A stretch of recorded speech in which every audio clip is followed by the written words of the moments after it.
Don't forget to like and subscribe to follow good stories.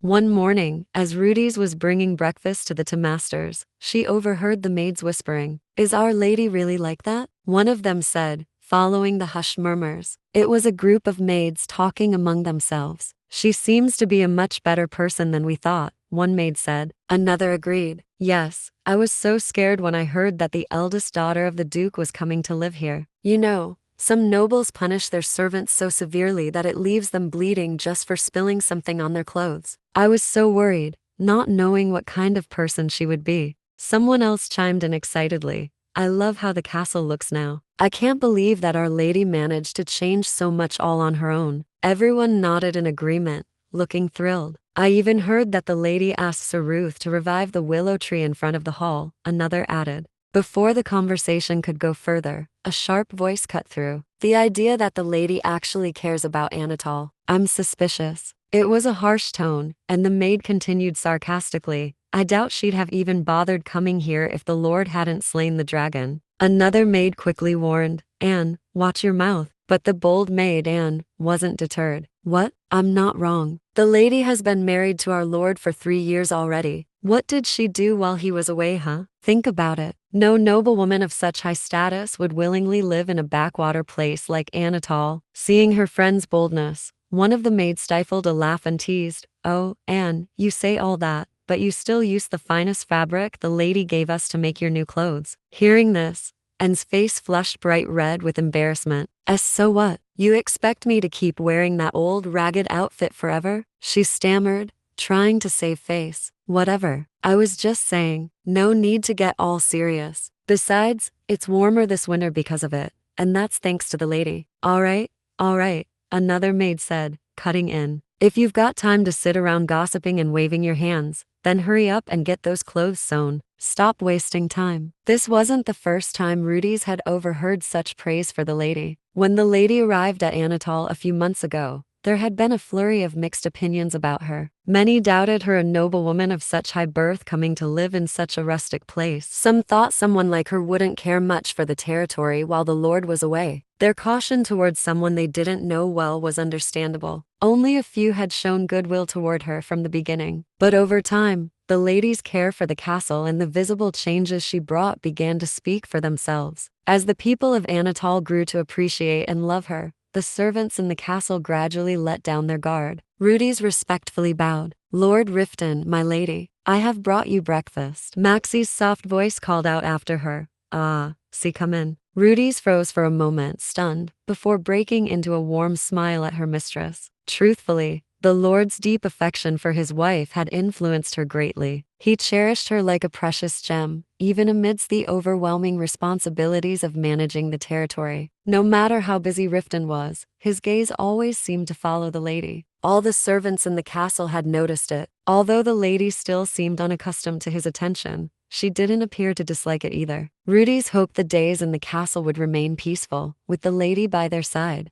That day, Maxie was assisting Ruth with drawing a magic circle when the mage unexpectedly praised her. "I didn't think you'd be this skilled," Ruth remarked, sounding genuinely impressed. "You're picking this up much faster than I expected." Hearing her teacher's praise, Maxie felt a surge of pride but tried to remain humble. After many nights of grueling work, Ruth's eyes were darkly ringed like a panda's, and his face looked pale and lifeless. However, thanks to Maxie's assistance, the work progressed much more smoothly. Maxie was surprised to discover that learning magic involved wrestling with so many stacks of documents. Ruth added, "Magic is an advanced field of study. It requires meticulous calculations and thorough research to master." Maxie looked up at him with admiration. "Ah, so Ruth is a magic user from the Tower of Mages too?" Her overly excited expression and mention of the Mage Tower made Ruth freeze for a moment, wearing an expression of utter despair. With a heavy sigh, he responded in a weary tone, "Of course I am. I stayed there for a time." Maxie's eyes sparkled. "The Mage Tower. Isn't it also called Newt?" Seeing her enthusiasm, Ruth reluctantly continued, waving a hand as if to brush it off. "Yes. The Mage Tower or Newt is a collective of 5 islands built by ancient mages. It's located in the middle of the Isian Ocean. It's the cradle of magic, housing all the world's knowledge. The tower serves as a neutral third party, not governed by any nation, and exists to maintain world order. He paused briefly, as if regretting his decision to elaborate, then added, mages at the tower are restricted in many ways once they ascend to the rank of a high mage. That's the price they pay to learn more dangerous and advanced magic. If that power is misused, the world could fall into chaos, and they'd inevitably become subjects of scrutiny. As a result, most high mages spend their lives in the mage tower. Ruth let out another long sigh, his expression growing darker. I hated the idea of that, so I ran away. Maxie, visibly flustered, stammered, our runaway? Is that even allowed? Ruth exuded a dark aura as he replied, of course it's not allowed. That's why if I ever encounter another mage from the tower, they'll treat me like a criminal. Maxie looked at him with a mix of disbelief and exasperation, thinking to herself, are all mages this shameless? After pondering for a moment, she hesitantly asked, so? Did you meet Riftan while you were wandering after leaving the mage tower? Ruth stroked his chin as he recalled. Yes, I did. Not long after I became a mercenary. By then, he was already a well-known figure. Maxie's eyes widened in surprise. How famous? Ruth shrugged. Hard to say. He was handsome and bright, with a presence that no one would believe belonged to a mere 16-year-old. His courage was downright heart-stopping too. Even back then, Sir Calypso was already being called the madman. The madman? Maxie stammered, taken aback. Ruth frowned, recalling the memories. He didn't know the meaning of fear. He'd charge into fights with ogres wielding nothing but a dagger or throw himself into the jaws of a drake to stab it in the throat. Just thinking about it now makes my heart race. Maxie hesitated before asking softly, does he still do such things now? Ruth sighed. Well, he's still careless about his body, but at least he doesn't treat his life like some reckless gamble anymore. Over the past few years, he's stopped taking risks like that, except for the time he fought the dragon. At the mention of the dragon, Maxie's hands began to tremble. When he fought the dragon. What did he do? Before answering, Ruth leaned forward slightly. Before I explain, you need to understand something about him. Sir Calypso has the ability to temporarily absorb mana from his enemies and use it through his aura sword. This isn't an innate talent, it's something I believe he developed from the blood and marrow of the monsters he fought. Def used this ability during his battle with the dragon. By absorbing the dragon's mana, he nullified its fire breath, the most powerful natural magic in existence, and then used his sword to sever its head. It was a gamble though. If his calculations had been off by even a fraction, Sir Calypso wouldn't have survived. But thanks to that reckless act, he became known as the bravest knight on the continent. Alt text. Maxie sat silently, her thoughts swirling. So all the strength that people praise him for comes from such life-threatening risks. He truly could have died, and I would never have known. I would have been left with nothing but the painful memories of our first night together, forever trapped in the darkness of that room in the castle. Seeing the lady trembling, Ruth quickly apologized. I didn't mean to frighten you, he said. Maxie forced a smile and replied, it's fine, but inside, she couldn't stop worrying. With the end of winter approaching, Riftan would soon be summoned by the king again to go to war. That was his duty as a vassal and a knight. But what if he doesn't come back? Maxie felt that this comfort and happiness she was experiencing were only temporary, as nothing in life was ever truly stable. 2 days later, Riftan told her, I'll be going on an expedition. Maxie froze at his words. She looked up at him, her eyes wide. What? Where are you going? Clutching his cloak tightly, she stammered. What do you mean you're leaving? Riftan calmly replied, they've reported the location of a group of goblins on the other side of the mountain. I plan to stay there for about 4 or 5 days to eradicate them completely. Maxie cried out, isn't that dangerous? Riftan laughed heartily, his deep voice echoing through the room, and Maxie's face flushed bright red. Please, he said, grinning. Are you worried the goblins might harm me? They're not dangerous at all. If anything, rabbits are more of a nuisance. Still unconvinced, Maxie said, if they're not dangerous, then can't we just leave them alone? Riftan's face grew serious, and he said firmly, it's my duty to protect this land. Are you asking me to neglect that responsibility? Startled, Maxie flinched. And no, I didn't mean. Seeing her frightened expression, Riftan sighed, rubbing his temple in frustration. Goblins are low-level monsters, but they breed rapidly. If we don't wipe them out completely,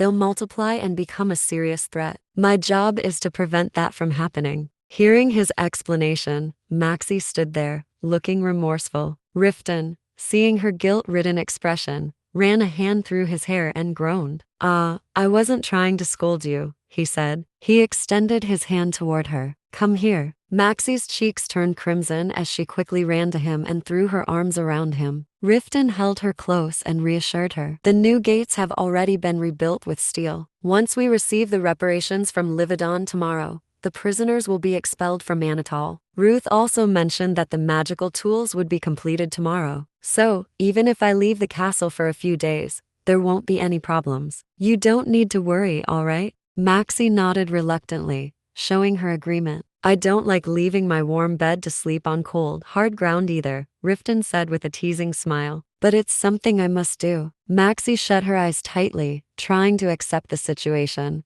though her heart was still heavy with worry for him. That night, as she lay in bed, her thoughts wandered. I know Riftan is extraordinary. He works tirelessly from dawn until late at night to oversee the territory, yet he never seems to show signs of exhaustion. I know I shouldn't worry needlessly, but the thought of him enduring the biting cold of winter, sleeping outside, it makes my heart ache. Does being the wife of a knight mean always preparing yourself for this kind of loneliness? Is that why noble couples keep their distance and sleep apart to avoid this kind of emotional pain? If so, are Riftan and I too close? The next morning, a massive fireball shot straight into Anatol's defensive barrier, creating a thunderous boom that sent the soldiers cheering with excitement. Riftan looked immensely pleased with the magical device. Shortly after, Ruth appeared with a dark aura, staring up at Riftan in exasperation. Did it really have to be this dramatic? Ruth asked, clearly unimpressed. Riftan replied calmly, I'm leaving the territory, so I need to ensure everyone knows Anatol is completely secure. This way,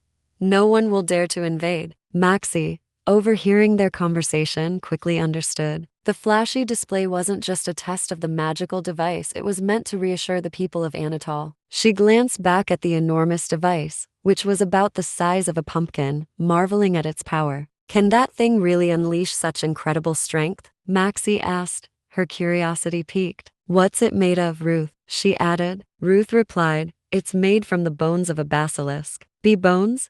Maxie stammered, her face turning pale. Ruth, noticing her expression, sighed. What's wrong? You eat bones every day, don't you? Why the face? Flustered, Maxie replied. But that's different. Those aren't monster bones. Riftan, watching their exchange, interrupted. Maxie, go back into the castle. She nodded reluctantly and asked, what about you? I'll escort the intruders, Riftan replied, and meet the envoy from Livedon. Ruth Heberin, he said, turning to the other two men, escort her back to the castle. But neither Ruth nor Heberin seemed particularly enthusiastic about the task. As they escorted Maxie back from the gates, the two bickered constantly, teasing each other all the way. Watching their banter, Maxie couldn't tell if their relationship was good or not, but they certainly seemed to enjoy each other's company. Oh, wait, Maxie said suddenly. Before we head back to the castle, I'd like to stop by the market. I'm out of herbs and magic stones,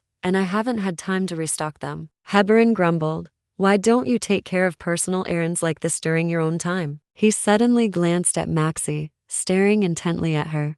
Maxie was startled and utterly confused by his gaze. She lowered her head, her face burning. Am I being a burden? Is it because of me? Ruth's voice suddenly turned cold as he warned. Can you drop that attitude? The lady isn't some kind of plague to avoid. Heberin raised his hands defensively. What? I didn't mean it like that. Ruth cut him off sharply. The Lord's wife is standing right here, and you're treating her like she's invisible. You need to get your act together. Heberin, now thoroughly chastised, scratched his head in frustration. Fine. Anyway, winter is coming soon, so the traveling merchants won't be coming around for a while. If the lady needs anything, now's the time to buy it. Maxie wanted to explain what had happened earlier, but Ruth didn't seem interested. Instead, he asked, Don't you want to see what Anatol's market looks like, my lady? Lowering her head, Maxie thought to herself, he's right. I'm the mistress of Anatol now. Eventually, she agreed to visit the market.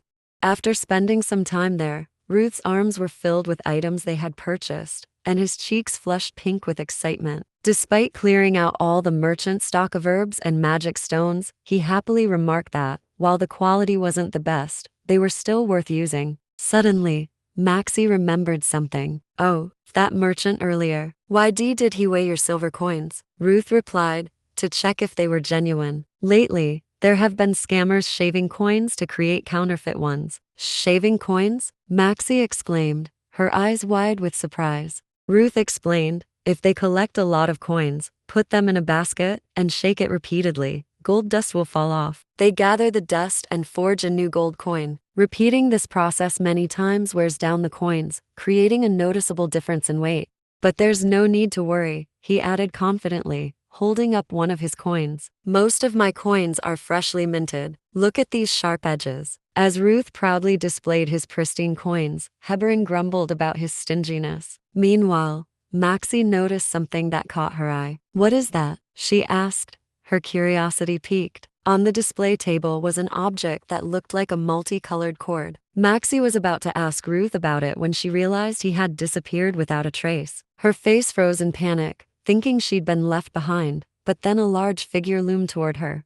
This is a decorative charm for sword hilts, said a deep voice. Maxie turned around to see Heberin standing there. He explained, many adventurers believe that attaching these charms to their swords grants them the protection of spirits. He pointed to his own sword hilt, where a similar charm was tied. Maxie looked at him nervously, but she tried to strike up a conversation about the colorful cord. It's the first time I've seen something like this. Our Riftan doesn't have anything like that on his sword. Heberin sighed. That's because our commander thinks these are just meaningless trinkets. He's not the superstitious type. Maxie couldn't help but smile. That sounds like a Riftan, she said, giggling softly. Scratching his head awkwardly, Heberin added, well, even so, if you gave him one, he might actually use it. Why don't you try buying one for him? Maxie was taken aback. What? Isn't it expensive? Heberin shook his head. It's not worth much. If you like the one you're holding, you should get it. Without hesitation, he tossed a gold coin to the merchant and said, keep the change. Maxie, flustered, ran after him. I'll pay you back when we return to the castle. Heberin waved her off. Don't worry about it. I'm not as miserly as a certain mage we know. Still determined to repay him, Maxie insisted,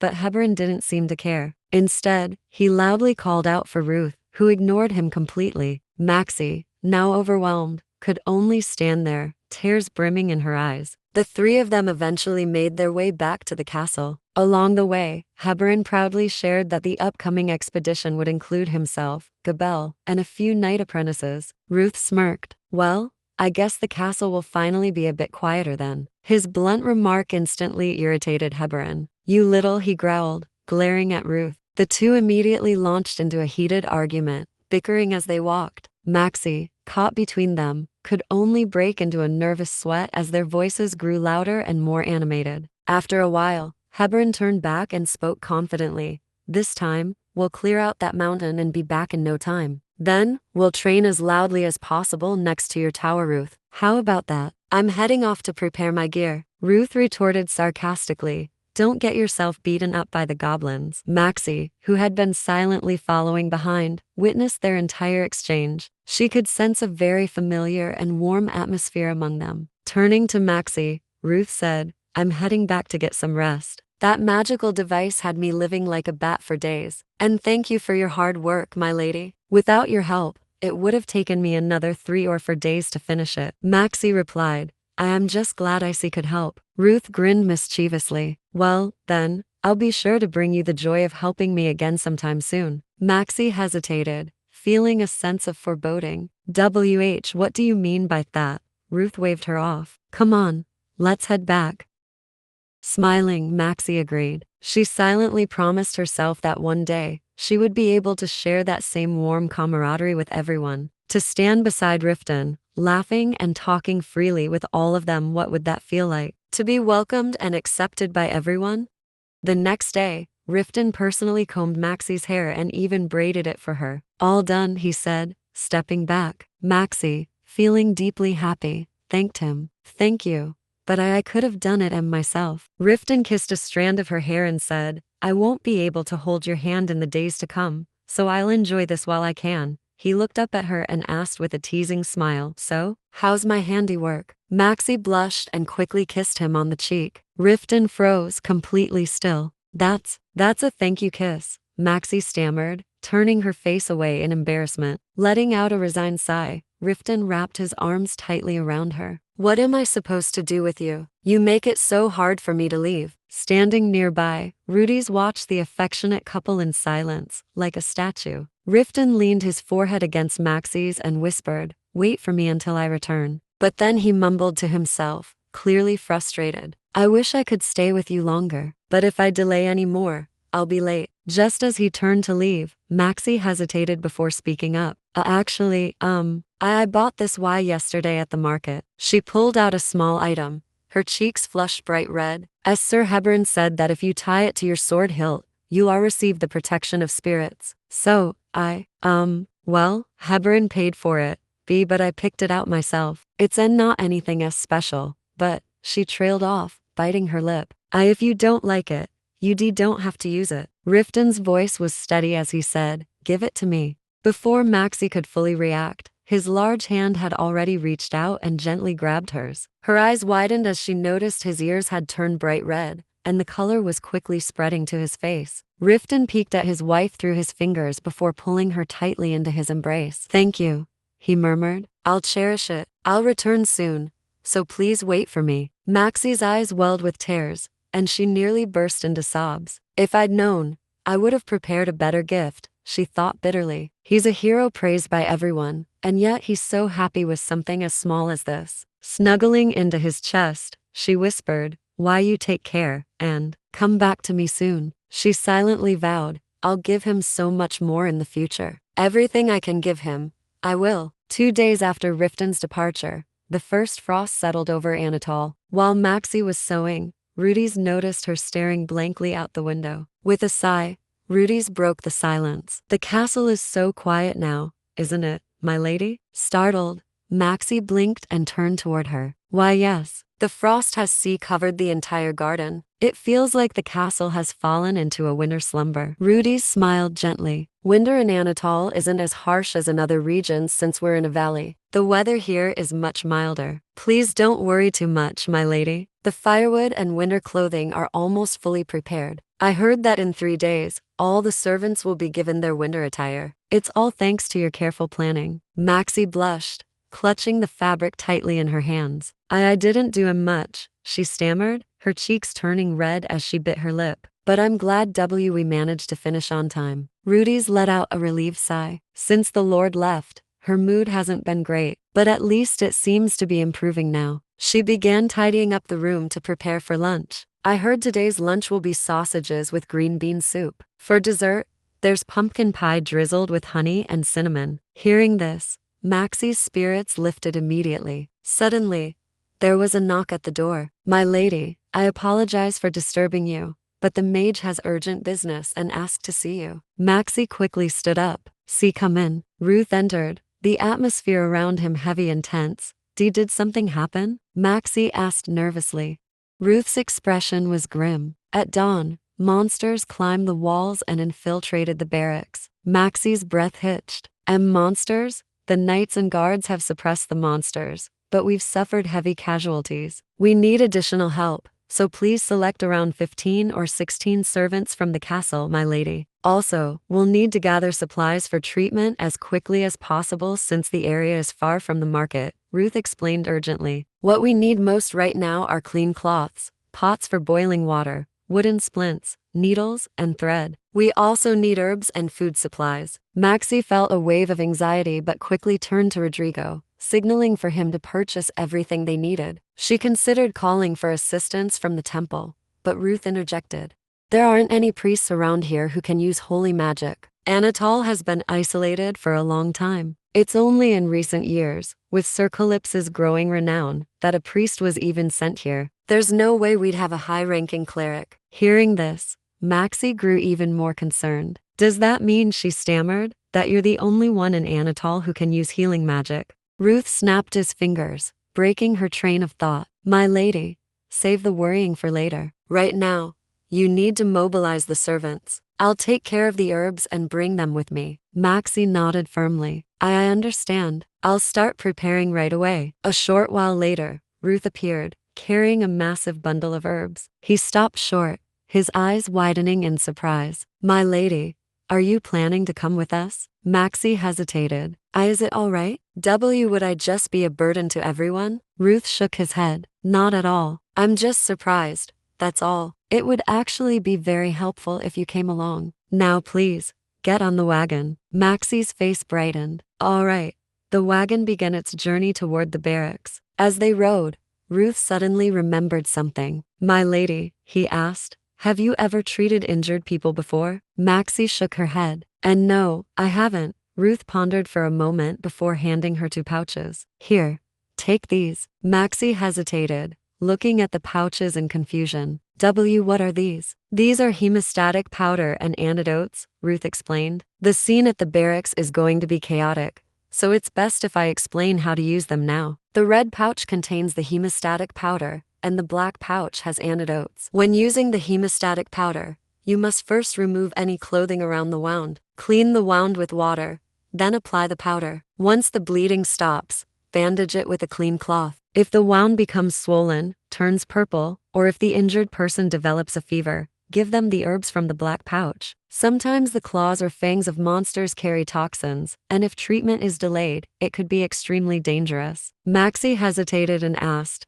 if you use healing magic? Ruth sighed. My mana is limited. For those with severe injuries, I'll use magic, but the others will need to be treated directly. Thankfully, many of the servants already have experience in this kind of work. Once we give them a few simple instructions, they'll know what to do. So don't stress too much. My lady, just focus on helping care for the injured. If you run into any trouble, call me. Maxie clenched her fists and nodded resolutely. I understand. Ruth smiled. Good, that's the spirit. Let's get in there and give it our all. The 2 arrived at the edge of the forest, where the soldiers' camp was set up. As Maxie stepped down from the wagon, the first thing she noticed was a large pool of blood nearby and the corpses of monsters scattered across the ground. The sight made her stomach churn. Ruth, unfazed, glanced at the scene and commented indifferently, werewolves. It's no surprise they managed to climb the walls undetected at night. We'll need to come up with a strategy to deal with them. Suddenly, a loud voice called out from a distance. Mage, you're finally here, please.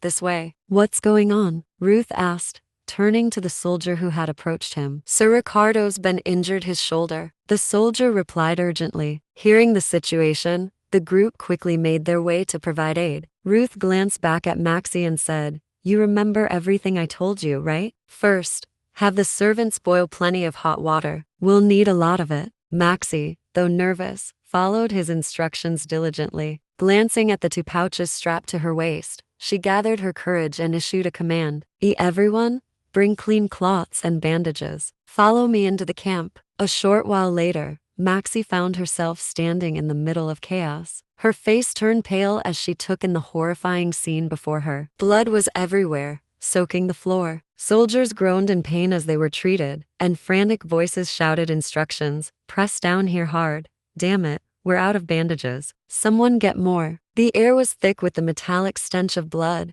and the screams of the injured echoed throughout the room. Maxie froze, overwhelmed. What can I possibly do in a place like this? Suddenly, someone shouted, we need more hemostatic powder. Maxie turned her gaze toward the voice. Right, stay calm. I have to focus. She called out, excuse me. I'll go see them. No. That's right, she reminded herself. I'm here to help, not to get in the way. She approached the injured man and began by removing the clothing around the wound. Then, following Ruth's instructions, she cleaned the wound with water. The man groaned in pain as she touched the injury, and Maxie quickly apologized. Sorry. Please bear with me for just a little while longer. The blood oozing out was warm and slick, the metallic smell hitting her nose and making her stomach churn. But Maxie forced herself to stay focused, applying the hemostatic powder and pressing down firmly with a clean cloth. When the bleeding finally stopped, she let out a shaky breath and looked at the bandaged wound. I did it. I followed Ruth's instructions. Her heart pounded in her chest as doubt crept in.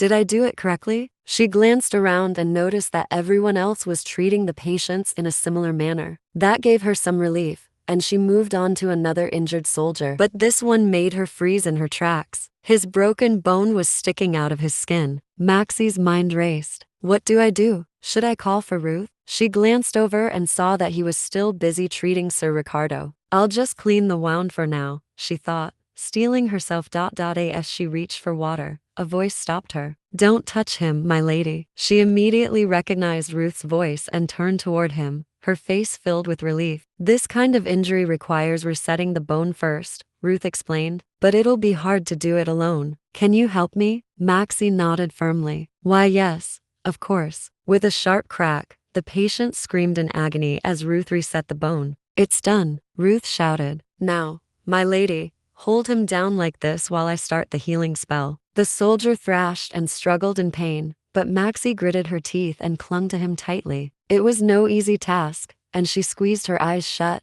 praying for it to end soon. Then a strange light flickered, soft and warm. It was Ruth, casting a healing spell. The radiant glow seemed to fill the room, momentarily washing away the stench of blood and the oppressive fear. Maxie stared in awe. In her memories of the Croy Castle, healing magic had always been as cold as ice, leaving her with nothing but pain. But this light was different, gentle and warm. The soldier soon fell unconscious, his breathing steady. Ruth, visibly exhausted, examined him carefully. There's still poison in his system. When he wakes up, give him the antidote. It's hard to swallow, so dissolve it in hot water and have him sip it slowly. Maxie quickly stood. I'll go boil some water right away. Ruth gave a tired nod. Thanks. I'll rest for a bit while you do that. Seeing Ruth's fatigue, Maxie realized how much healing magic must drain its user. I need to be stronger. I need to keep going, she told herself as she began planning her next steps. As she exited the treatment area, a strange smell hit her nose. The further she moved from the barracks, the stronger it became. Then, she saw a large plume of black smoke rising from a roaring fire nearby. The stench was unmistakable. Burning flesh. Hurry up and burn it. Stay away from the smoke, it might be toxic. Under Maxie's feet was a large pool of blood. Her thoughts froze for a moment. Wait, could it be? Is this smell? She clamped a hand over her mouth, realizing the truth, and could no longer hold it in. Maxie ran away from the gruesome scene, trying to distance herself from the unbearable stench. After retching and emptying her stomach, she stood trembling, her thoughts racing. I never imagined the smell of burning corpses could be so horrifying. How can everyone else endure this? But then she remembered, now isn't the time to stand here like this. I need to boil the herbs and get them ready. As she was hurrying away, a voice called out, Hey, are you all right over there? Turning around, Maxie saw a brown-haired knight staring at her with wide eyes. My lady, why are you here? Maxie tried to avoid his gaze. It's nothing. I was just, getting firewood. But the knight's eyes drifted to the mess under the tree, and his face twisted in exasperation as he turned away. My lady, you shouldn't be here. You should return to the castle immediately. He moved to leave, but Maxie called out, I am fine. Please don't worry about me. The knight replied coldly, the wife of the commander wandering around this place? How could I not worry? Please stop wasting your time here and go back to the castle. With that, he shouted for a wagon to take her back. Hearing heavy footsteps approaching, Maxie suddenly darted forward, brushing his arm aside. The brown-haired knight froze, stunned by the sight of Maxie's defiant expression. My lady Calypso. Maxie's voice trembled but was filled with resolve. When there is an emergency in the territory, it is the duty of the L Lord's wife to assess the S situation. I am fulfilling my responsibility. How could you call that a waste of time? Her hands clenched tightly at the hem of her dress, and she silently begged herself, please, stop stuttering. You need to sound dignified now. She continued, don't worry about me. Just focus on your duties. Without waiting for a reply, Maxie turned and ran back toward the barracks. Wait, my lady, the knight shouted after her, but he remained frozen in place, watching her retreating figure in stunned silence. As Maxie rushed back, guilt weighed on her for raising her voice at the knight. Even so, they don't like me anyway. So what does it matter? She suddenly stopped, tears welling up in her eyes as a vision of Riftan and the others standing beside her appeared in her mind. Her chest tightened painfully. Even if they hate me more, nothing will change. A while later, Maxie returned with blankets and asked Ruth about the situation. However, Ruth only gave her a fatigued expression and said nothing. Feeling concerned, Maxie urged him, "Why, you're still using healing magic? You should rest for a while." Ruth sighed. "Seeing the patients who urgently need treatment makes me even more exhausted, so I had no choice but to keep going." "Don't worry. Most of the severely injured have already been treated. Besides, in half a day, I'll be just a regular person who can't use magic anymore anyway." Maxie hesitated before asking, "Should I call a doctor from the village?" Ruth shook his head. "One healer in Anatol is enough. We can't ask the village doctors to leave their clinics. It's better to bring our patients to them instead. Besides, I doubt there are enough rooms to accommodate everyone. We should prioritize moving those with high fevers or poisonings first. The rest can stay here for us to monitor." Maxie pondered for a moment. "Does he mean us as in including me?" she finally asked. What should I do?" Ruth replied, "Nothing too complicated. We'll examine infected wounds, reset broken bones, and stitch up open wounds." Maxie's face turned pale. "Stitch? Why you want me to do that?" Ruth shook his head with a small smile. "No, I'll handle that. You just need to assist me. Oh, and there are some southern techniques we'll be using that you might find unfamiliar. You'll need to stay focused." Maxie nodded, her voice trembling with determination. "I'll try my best." From that point on, Maxie was kept busy until nightfall. She splinted broken bones, administered medicine, pressed down on wounds to stop the bleeding, and assisted in stitching open wounds. By the end, she was utterly drained. "I've never done anything like this before," she murmured, exhausted.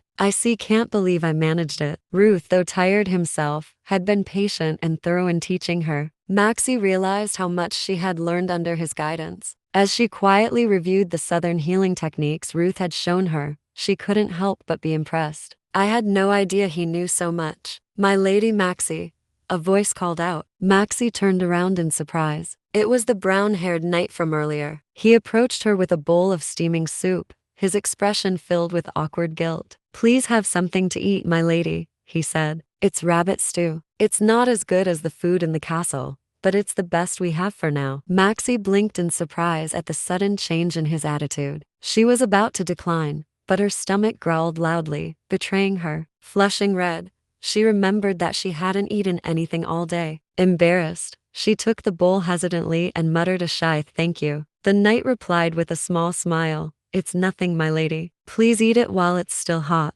Holding the bowl of soup, Maxie hesitated, but took a sip. To her surprise, it was delicious, far better than she had expected. Seeing her eat with such obvious enjoyment, the brown-haired knight scratched his head, looking uneasy. My lady," he began nervously. Maxie paused mid-bite. What does he want now?" she wondered anxiously. To her shock, the knight suddenly bowed deeply and exclaimed, "Please forgive me, my lady." Maxie blinked in confusion. Forgive you? What for? I was arrogant and said disrespectful things earlier. Please accept my sincerest apologies," he said, his voice filled with regret. Maxie hurriedly waved her hands. "And no, it's fine. Really?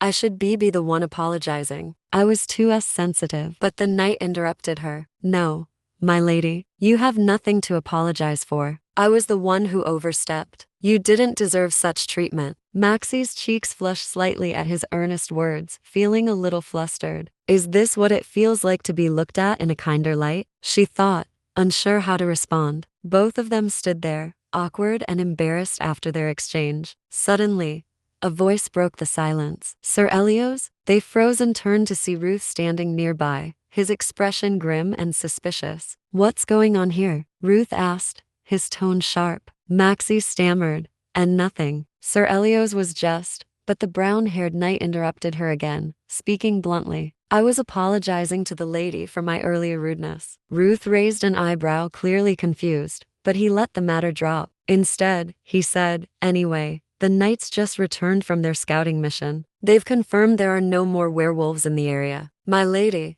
I suggest you return to the castle now." Maxie was surprised. She had assumed she'd have to spend the night out here. Looking up, she asked, "Then what about you?" Ruth replied, "I'll stay here to keep watch. Someone might develop a fever, and it's better for me to be close by to take care of them." "Then let me stay too," Maxie offered. But Ruth shook his head. You've done more than enough, my lady. That's plenty. Please, leave the rest to us. Maxie hesitated, feeling like she was still a burden to everyone. Sighing, Ruth added, my lady, to be honest, it would be great if you stayed. But think about us for a moment. What do you think Sir Riftan would do if he found out we let you sleep out here? Understanding dawned on Maxie, and she nodded. So please, my lady, Ruth continued, return to the castle. We'll feel much better knowing you're safe. Elios chimed in, I'll escort the lady back. Maxie let out a small sigh of relief and said, all right, I'll return. Please take care of yourselves, and let me know if you need anything. Ruth and Elios both smiled. Of course, my lady, Ruth said. The next morning, Maxie woke up with her body aching all over. Rudy's entered her room and asked, my lady, you're awake? How are you feeling? I'm fine, Maxie replied shakily. Smiling, Rudy said, I'll prepare a bath for you.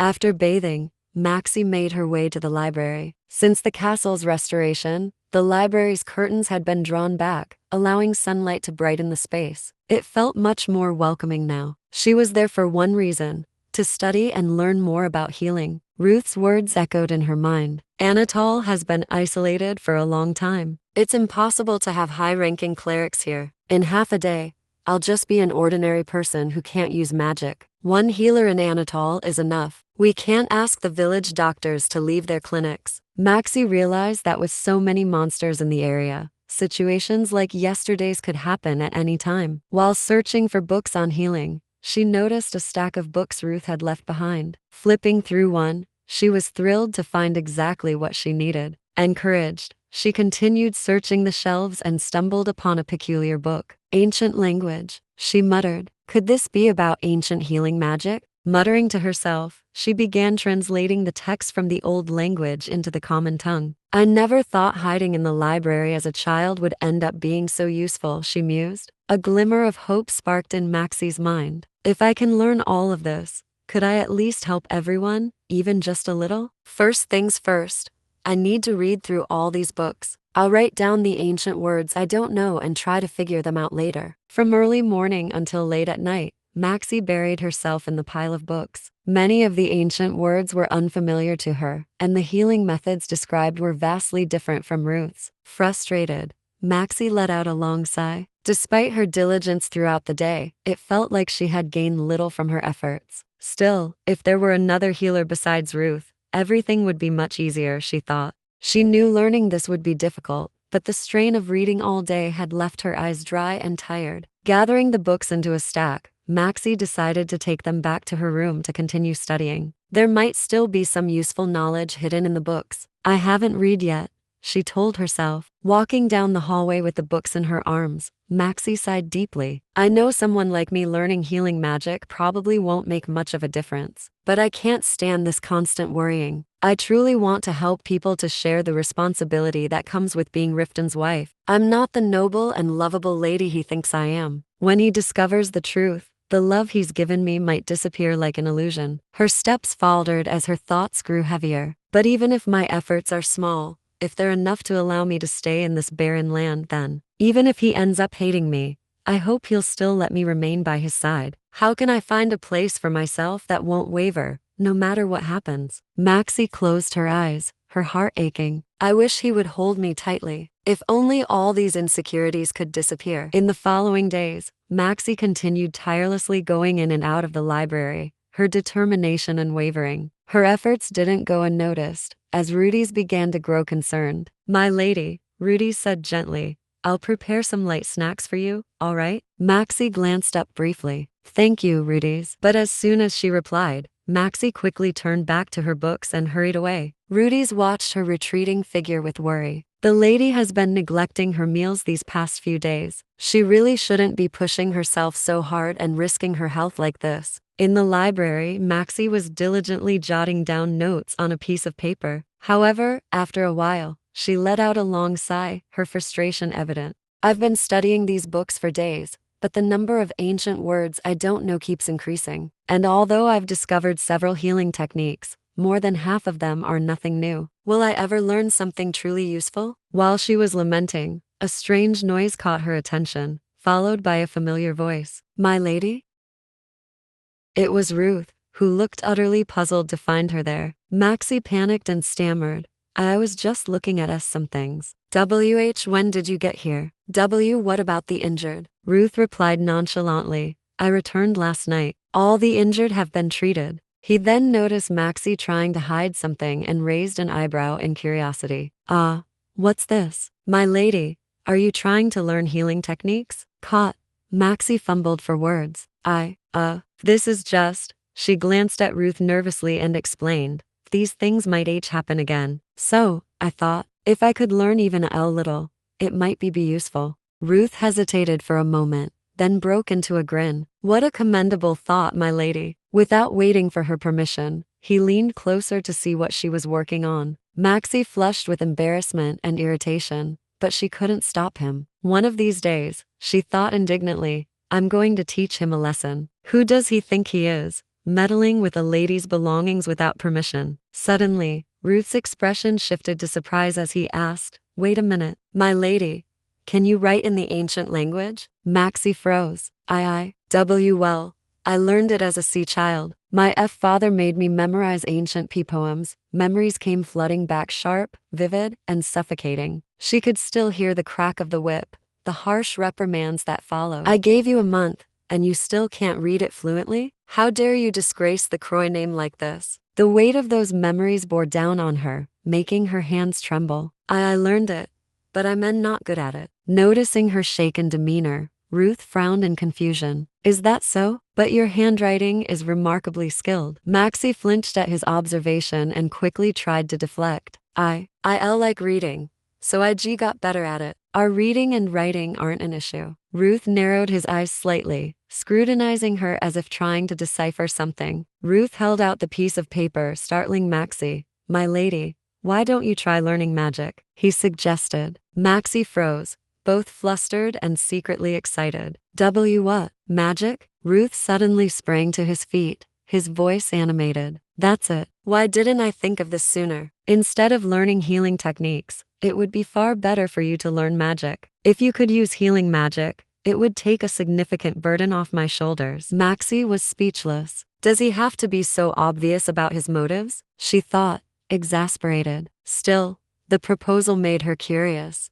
But magic is a highly scholarly field. It requires complex calculations and I don't think I'm suited for it. Ruth shook his head. That only applies to advanced magic. Basic magic is quite different. Maxie tilted her head in confusion. Basic magic? What's that? Ruth explained. It includes non-elemental magic, like healing spells, basic restoration, and other foundational techniques. While your mana is quite weak, you have an affinity for it. Plus, you know the ancient language and have excellent research skills. It seems to me that you already possess the foundational knowledge required to learn magic. With some training over the next few months, I'm confident you'll grasp the basics quickly. Hearing this, Maxie's heart began to race as hope flickered in her chest. Could I really learn magic? Looking up at Ruth with wide eyes, she asked hesitantly, Ruth, do you think I could really do it? Ruth smirked and replied, you won't know unless you try. In his mind, an image of Maxie as an innocent bunny gazing at a carrot with sparkling eyes suddenly popped up, amusing him. Meanwhile, Maxie's heart pounded harder, her excitement growing. Maybe, just maybe, I can actually do this. That's right, Maxie thought. When creating magical tools, the hardest part is just getting started. Besides, Ruth is so determined. If I can get his help then. She suddenly blurted out, if you teach me, I'll study hard. Ruth, clearly thrilled, clenched his fists in excitement. That's the spirit. That's exactly the energy I was looking for. In his mind, he was already celebrating the success of his cunning plan. The trap had sprung, and he had caught his little bunny. Standing up, Ruth began giving instructions. All right then, my lady, come to the library tomorrow afternoon. Tomorrow? Maxie exclaimed, surprised. Yes, tomorrow, Ruth replied. I need to prepare some important materials for the lessons. What are you preparing? Maxie asked, puzzled. Ruth rummaged through the shelves, muttering to himself. Where did I put it?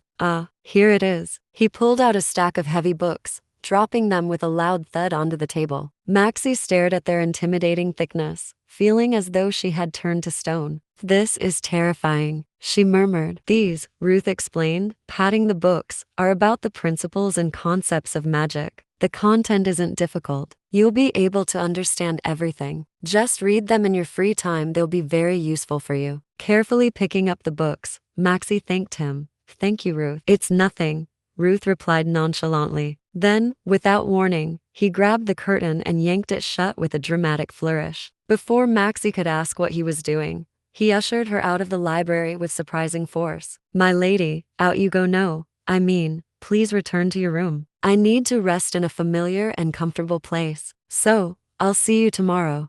And with that, he slammed the door shut, leaving Maxie standing in the hallway, stunned and annoyed. Seriously? Does he have to be so rude? She muttered, glaring at the closed door. Despite her irritation, the thought of the magic books cheered her up, and she eagerly headed back to her room to dive into them. As she walked down the hallway, sunlight spilled through the windows, casting warm patches on the floor. Without hesitation, Maxie stepped into the radiant glow, basking in its light and warmth. Outside, the snow-capped mountains of Anatol stood tall and majestic, bathed in sunlight that cast a radiant halo around them. The breathtaking scenery reflected in Maxie's sparkling eyes, brimming with hope. Will Maxie's journey to learn magic go smoothly? Will she receive everyone's recognition? Don't forget to like and subscribe to Reven Manhwa channel to follow this series.